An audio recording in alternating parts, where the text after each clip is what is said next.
नमस्कार, डॉक्टर बीदा छंगानी का। आज हम अपनी बात एक कहानी से शुरू करते हैं, फिर कहावत की बात करेंगे। एक व्यक्ति जिसको पढ़ने लिखने का बहुत शौक था, उसको लगता था मैं खूब पढ़ाई करूं और ऐसी पढ़ाई करूं कि लोग मुझे मानने लगे, विद्वान बन जाऊं। तो उसने एक गुरु चुना और उसके पास शास्त्र सीखने चला गया। गुरु ने भी उसका अपना शिष्य बनाया और उसको सिखाने लगा, विद्या पढ़ाने लगा। लेकिन थोड़े दिन में वो आदमी ऊब गया, बोर हो गया। उसको लगा कि अरे अब क्या पढ़ना है, पढ़ तो लिया। तो उसने एक बार एक शास्त्र में पढ़ लिया, एक लाइन पढ़ ली कि किसी भी बीमारी या संकट का समाधान शास्त्रों में है। उसे लगा भाई, जब शास्त्रों में सभी बीमारी और सभी संकट का समाधान है और मुझे शास्त्र पढ़ने आ गए, तो कहाँ जरूरत है मैं क्या बैठ के सारा पढूं, अपना समय बर्बाद करूं। चलूं मैं अपने गांव। और वो बीच में ही विद्या को छोड़ के, अधपड़ा छोड़ के, वो अपने गांव आ गया। गांव आके उसने हल्ला मचाना शुरू कर दिया कि मैं तो शास्त्र पढ़ के आ गया, मैं तो बहुत बड़ा विद्वान हूँ। अब मुझे हर बीमारी का, हर संकट का, हर परेशानी का समाधान आता है, क्योंकि मैंने शास्त्र पढ़े हैं और शास्त्र में तो ये सब लिखा है, मैं कुछ भी कर सकता हूँ। ठीक है, गांव वाले भी मानने लगे इस बात को।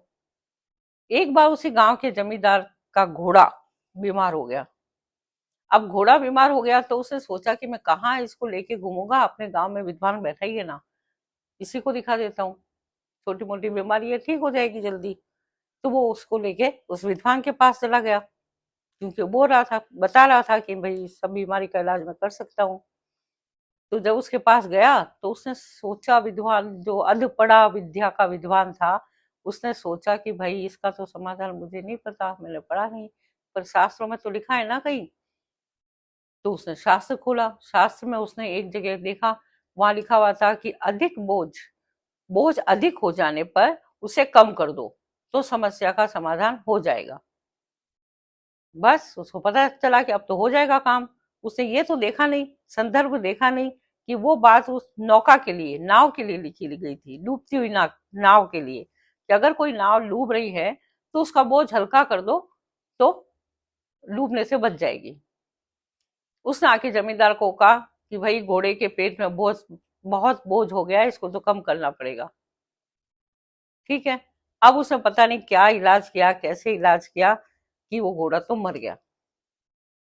अब जब घोड़ा मर गया तो जमींदार बहुत नाराज हुआ कि भाई इतना अच्छा नस्ल का घोड़ा था, ऐसे कैसे मर गया, छोटी सी तो बीमारी थी, ऐसे कैसे हो गया।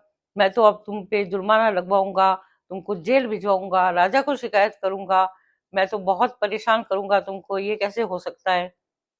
अब वो विद्वान भी डर गया भाई, अध पड़ा विद्वान, कि ये अब क्या करूं। उसको तो चिंता सताने लगी कि अब ये तो मेरे साथ कुछ ऐसा करेगा कि मैं परेशान हो जाऊंगा। और वो चिंता में डूबता हुआ खुद भी बीमार पड़ गया। अब जब वो मरणावस्था में आ गया, इतना बीमार पड़ गया चिंता से कि मृत्यु की स्थिति में आ गया, तब उसका गुरु जो था पुराना, जिससे वो अधूरा ज्ञान लेके आया था, उसने आके कहा कि भाई हमेशा कोई भी विद्या पढ़ो तो उसको पूरा पढ़ो, पूरा ज्ञान लो, तब जाके वो विद्या पूरी होती है। नीम हकीम खतराए जान, ऐसी एक कहावत सुनी होगी आपने, कि अधूरे ऐसा हकीम जिसको ज्ञान नहीं है, वो आपकी जान के लिए खतरा हो सकता है। तो अगर तुमने अधूरी विद्या पढ़ी है और अधूरा ज्ञान प्राप्त किया है, फिर उसका तुम प्रयोग करोगे तो हो सकता है वो दूसरों के लिए भी मुसीबत पैदा करेगा और खुद तुम्हारे लिए भी। तब गुरु ने कहावत बोली कि अध पढ़ी विद्या धुए, चिंत्या धुए शरीर। मतलब आधी पड़ी हुई विद्या विवेक को धुंधला कर देती है।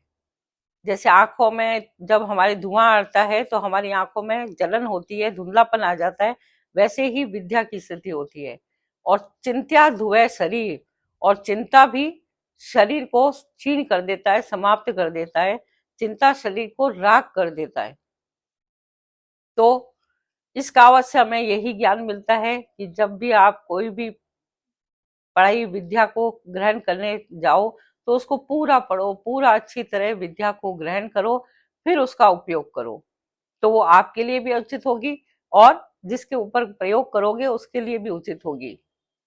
तो आज का वीडियो यहीं तक।